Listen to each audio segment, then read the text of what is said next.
నమస్కారం. ఏదైతే గతంలో జగన్మోహన్ రెడ్డి ఈ రాష్ట్రంలో వ్యవస్థలన్నింటినీ కూడా కుప్పకూల్చి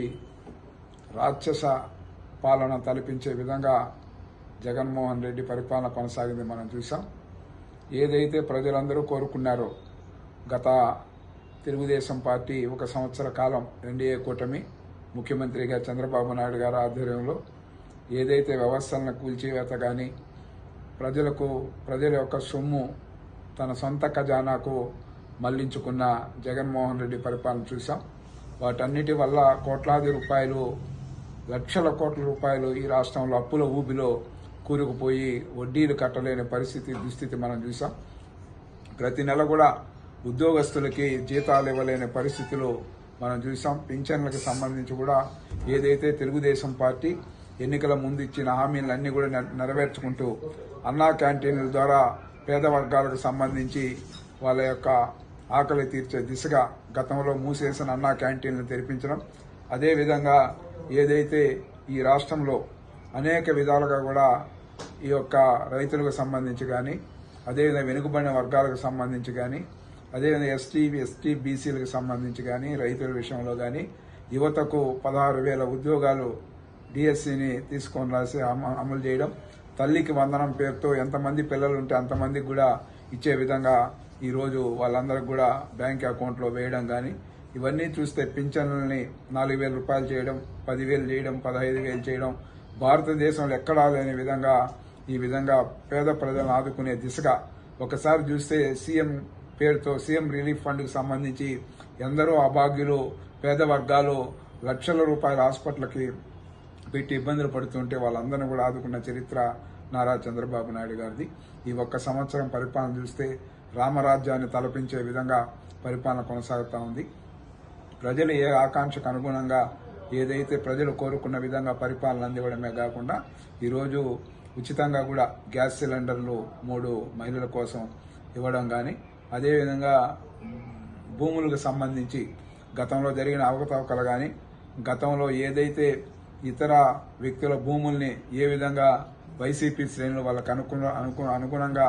మొత్తం డేటా అంతా కూడా ఏ విధంగా మార్పులు చేశారో చూసాం. వాటన్నిటిని కూడా పరిష్కరించే దిశగా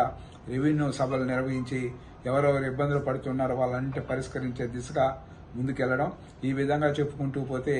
అనేక సమస్యలను పరిష్కరించే దిశగా ఈ సంవత్సరం పరిపాలన కొనసాగింది. అటు ముఖ్యమంత్రిగా చంద్రబాబు నాయుడు గారు కానీ, అదేవిధంగా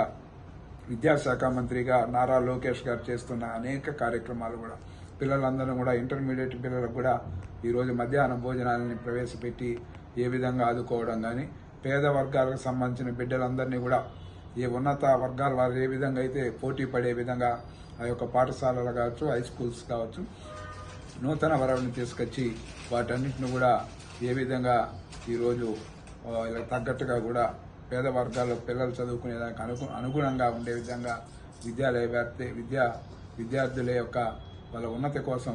ఈరోజు నారా లోకేష్ గారు చేసిన కృషి కానీ, అనేక కంపెనీలు కూడా ఈ రాష్ట్రానికి తీసుకొచ్చి తద్వారా ఏదైతే యువతకు సంబంధించిన ఉద్యోగ అవకాశాలు మెరుగుపరిచే విధంగా ఈరోజు అనేక కంపెనీలు తీసుకురావడం మనం చూస్తాను. ఈ విధంగా ఏదైతే తెలుగుదేశం పార్టీ ఆవిర్భావం మీరు చూశారన్న నందమూరి తారక రామారావు ఆ మూల సూత్రాలు ఏవైతే ఉన్నాయో ప్రతి పేదవాడిని ప్రభుత్వం ఆదుకునే దిశగా ఈరోజు అనేక సంక్షేమ అభివృద్ధి కార్యక్రమాలతో ముందుకెళ్తూ ప్రజల యొక్క దీవెనలు ఈరోజు చంద్రబాబు నాయుడు ఎన్డీఏ కూటమికి ఈరోజు ప్రజలంతా కూడా మన మహానాడు చూస్తే ఈ 1 సంవత్సరం పరిపాలనకు మహానాడు ప్రజలు ఆశీర్వదించిన తీరుని మనం ఉదాహరణగా చెప్పుకోవచ్చని కూడా తెలియజేస్తూ మరొకసారి ప్రజలందరూ కూడా రాబోయే 4 సంవత్సరాల్లో కూడా ఏవైతే హామీలు ఇచ్చామో అన్నీ కూడా పూర్తి స్థాయిలో వాళ్ళకి ఇచ్చే విధంగా ముందుకు వెళ్లడమే కాకుండా ఇంకా అనేక విధాలుగా కూడా ప్రజలకు కావలసిన సౌకర్యాల విషయంలో కానీ, ఉద్యోగాల విషయంలో కానీ అనేక ఈ రాష్ట్రాన్ని విభజనైన రాష్ట్రాన్ని ఏ విధంగా గత ప్రభుత్వం ఇబ్బందులు పాలు చేసిందో చూసాం. వాటన్నిటిని కూడా అధిగమించి ముందుకెళ్తున్నందుకు ప్రజలందరూ కూడా సహాయ సహకారాలు అందిస్తున్నందుకు ఈ సందర్భంగా కూడా కృతజ్ఞతలు తెలియజేస్తూ మరొకసారి అందరికి కూడా అభినందనలు. ప్రభుత్వాన్ని ఎన్నుకుని మనకు 1 సంవత్సరం అయిన సందర్భంగా కూడా పేద ప్రజలకు మా పైన నమ్మకం ఉంచిన ప్రతి ఒక్క ఓటర్కు కూడా ఈ సందర్భంగా కూడా కృతజ్ఞతలు తెలియజేస్తూ సెలవు తీసుకుంటాం.